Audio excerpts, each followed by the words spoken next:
Alleluia, Alleluia,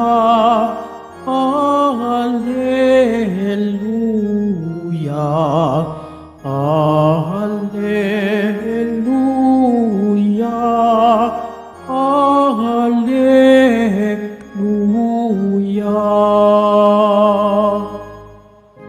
Ipinangaral ni Jesus ang paghahari ng Diyos. Sakit ay kanyang ginamot. Alleluia, Alleluia, Alleluia, Alleluia.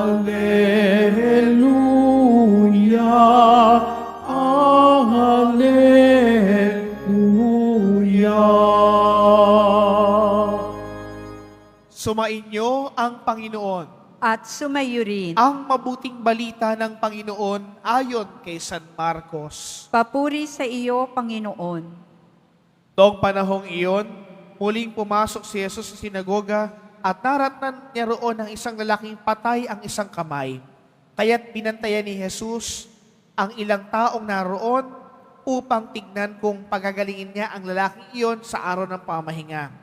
Para may maiparatang sila sa kanya, tinawag ni Jesus ang lalaking patay ang kamay, "Halika rito sa unahan."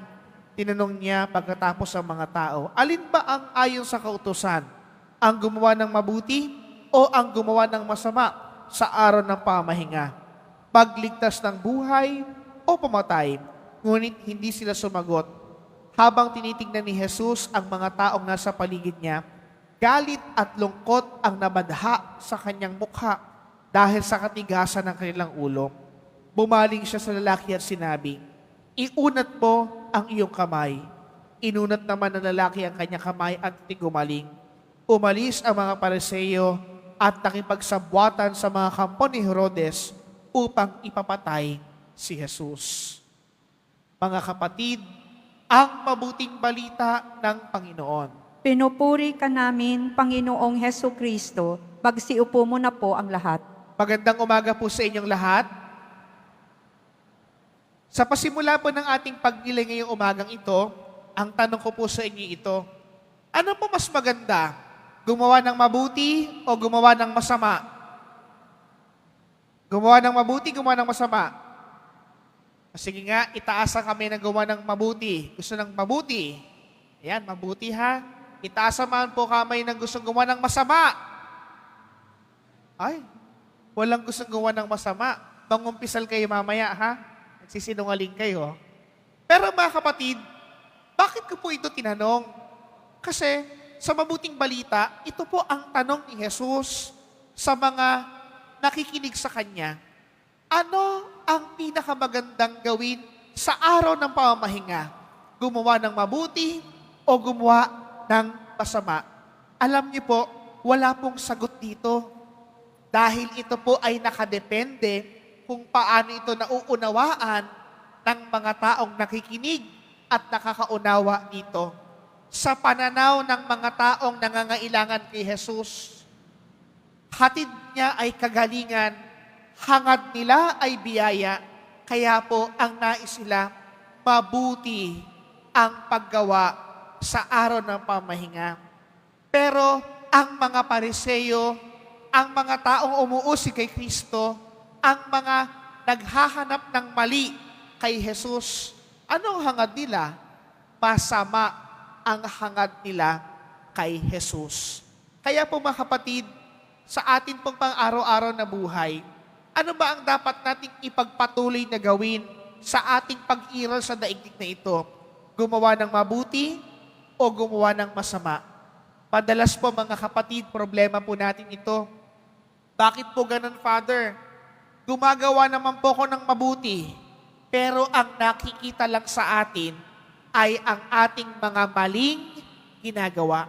Kasi mga kapatid, yan po yung mga taong mga fault finders. Ang nakikita lang yung kapangitan ng ating ginagawa at hindi ang kabutihan. Alam niyo po, walang ginawang masama ang Diyos. At ang nagpapasama lamang dito ay ang paggawa natin ng kasalanan.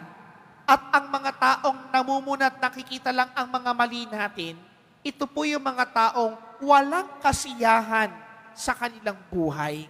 Kung talagang kailangan natin ng Diyos at masaya tayo sa piling ng Diyos, hindi ba't ang tangi lang nating nakikita ay ang kabutihan na ginagawa ng Diyos sa ating buhay. Kaya mga kapatid, isa po sa tinuturo po sa atin ng mga pagbasang ito, huwag kang maging reklamador. Huwag kang makakita ng mga mali ng kapwa mo. Huwag kang gumawa ng masama.